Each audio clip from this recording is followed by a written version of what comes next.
Hello বন্ধুরা, কেমন আছো তোমরা? আশা করছি বেশ ভালো আছো। আমি রহমান পলাশ তোমাদের সবাইকে স্বাগত জানাই GO8-এ।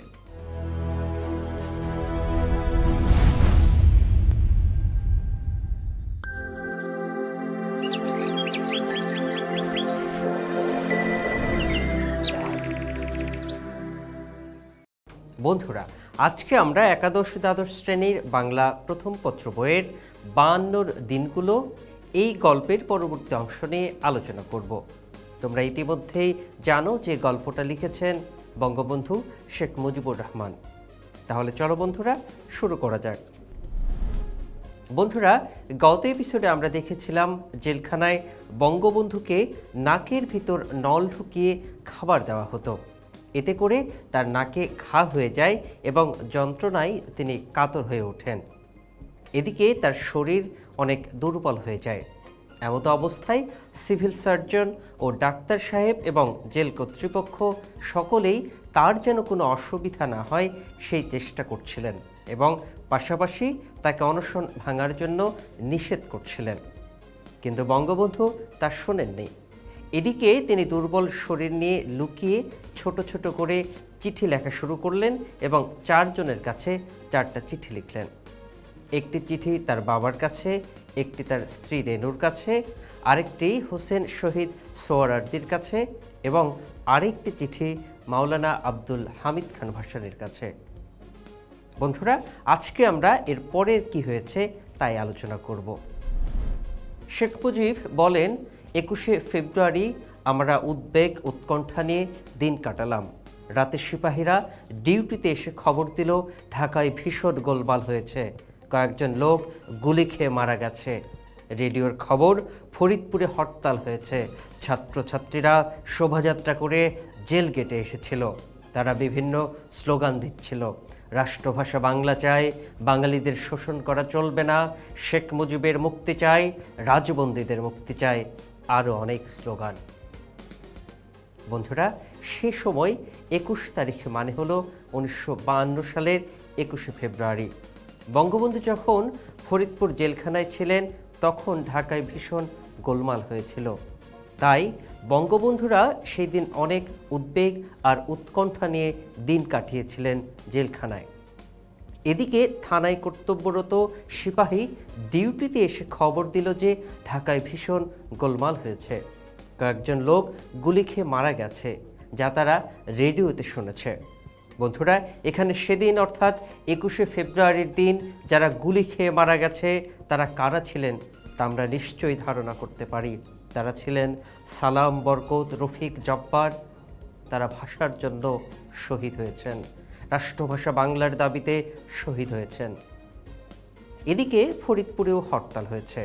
ছাত্রছাত্রীরা মিছিল নিয়ে শোভাযাত্রা করে ফরিদপুর জেল গেটে এসেছে, যেখানে বঙ্গবন্ধু ছিলেন। তারা বিভিন্ন ধরনের স্লোগান দিচ্ছিল, যেমন রাষ্ট্রভাষা বাংলা চাই, বাঙালিদের শোষণ করা চলবে না, শেখ মুজিবের মুক্তি চাই, রাজবন্দীদের মুক্তি চাই, ইত্যাদি আরও অনেক স্লোগান। বন্ধুরা, তারপর বঙ্গবন্ধু শেখ মুজিব বললেন, আমার খুব খারাপ লাগলো, কারণ ফরিদপুর আমার জেলা। মহিউদ্দিনের নামে কোনো স্লোগান দিচ্ছে না কেন? শুধু রাজবন্দীদের মুক্তি চাই বললেই তো হতো। রাতে যখন ঢাকার খবর পেলাম তখন ভীষণ চিন্তাযুক্ত হয়ে পড়লাম।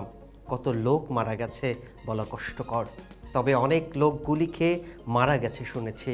2 জনের পাশাপাশি বিছানায় শুয়ে আছি। ডাক্তার সাহেব আমাদের নড়াচড়া করতে নিষেধ করেছেন, কিন্তু উত্তেজনায় উঠে বসলাম। বন্ধুরা, এখানে ছাত্রছাত্রীদের মিছিল থেকে যে স্লোগান শোনা যাচ্ছিল তা শুনে বঙ্গবন্ধুর খারাপ লাগলো, কারণ ফরিদপুর হলো তার নিজের জেলা। তার জেলায় যখন তার সাথে মহিউদ্দিনকেও নিয়ে আসা হয়েছে, কিন্তু মহিউদ্দিনের নাম কেউ বলল না, শুধু শেখ মুজিবের মুক্তি চাই স্লোগান শোনা গেল। আর এই জন্য বঙ্গবন্ধু খুব খারাপ অনুভব করেছেন। তাই তিনি তার ভাবনা প্রকাশ করেছেন যে কারোর নাম না দিয়ে যদি শুধু রাজবন্দীদের মুক্তি চাই বলতো তাহলেই তো হতো। এছাড়া রাতে যখন তিনি ঢাকার ভীষণ গণ্ডগোলের খবর পেলেন, এতে করে তার খুব কষ্ট লাগলো। তিনি অনেক চিন্তায় পড়ে গেলেন। তিনি শুনেছেন যে কত লোক গুলি খেয়ে মারা গেছে, এদিকে বঙ্গবন্ধু শেখ মুজিব ও মহিউদ্দিনের অবস্থা খুব শোচনীয় ছিল। ডাক্তার সাহেব তাদেরকে নড়াচড়া করতে মানা করেছেন, তাই তারা দুজনে পাশাপাশি বিছানায় শুয়েছিলেন।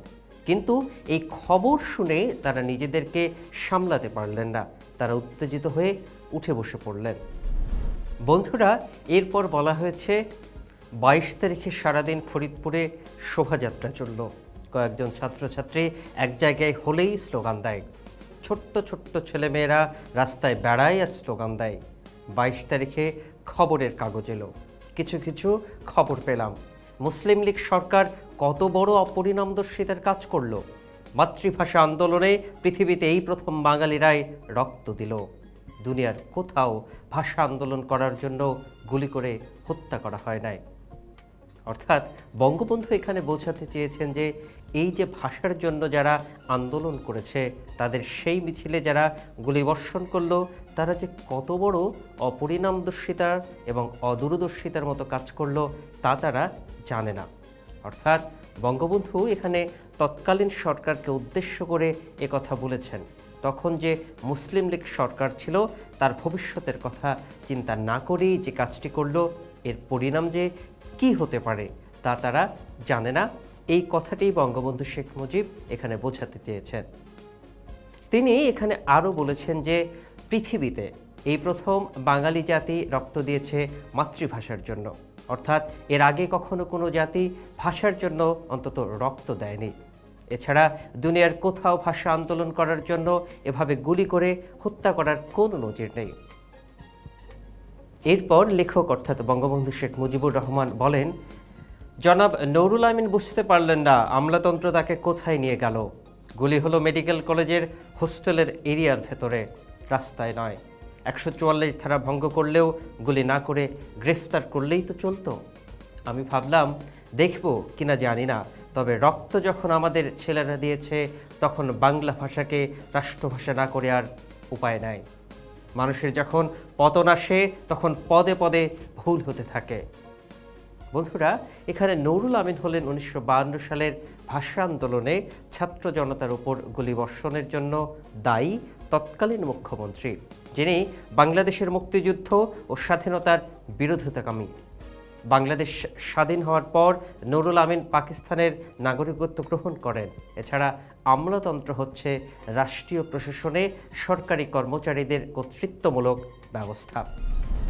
বন্ধুরা, এখানে বঙ্গবন্ধু বোঝাতে চেয়েছেন যে তৎকালীন মুখ্যমন্ত্রী নুরুল আমিন ভাষার জন্য আন্দোলনরত যে ছাত্রদের উপর গুলিবর্ষণ করলেন, এর পরিণতি কি হতে পারে তা তিনি জানেন না। তাই তার এমন কার্যকলাপ দেখে বঙ্গবন্ধু অনুধাবন করতে পারেন যে তার পতন অতি নিকটে। আর এই জন্যই তিনি বলেছেন, মানুষের যখন পতন আসে তখন পদে পদে মানুষ ভুল করে। বন্ধুরা, আমাদের আজকের আলোচনা তাহলে এ পর্যন্তই থাক। আশা করছি গল্পটি তোমরা বেশ উপভোগ করছো। তাই গল্পের পরবর্তী অংশটুকু নিয়ে নিশ্চয়ই আবার দেখা হবে পরবর্তী এপিসোডে। তাহলে আমরা আরও অনেক কিছু জানতে পারবো। বন্ধুরা, এই ছিল আমাদের আজকের আলোচনার বিষয়। পরবর্তী ক্লাসে আবার দেখা হবে।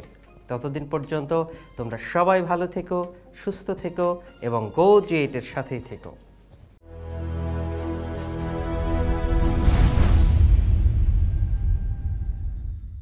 বন্ধুরা, এতক্ষণ যে আলোচনা করলাম তা থেকে গুরুত্বপূর্ণ কিছু নোটস জেনে নিই।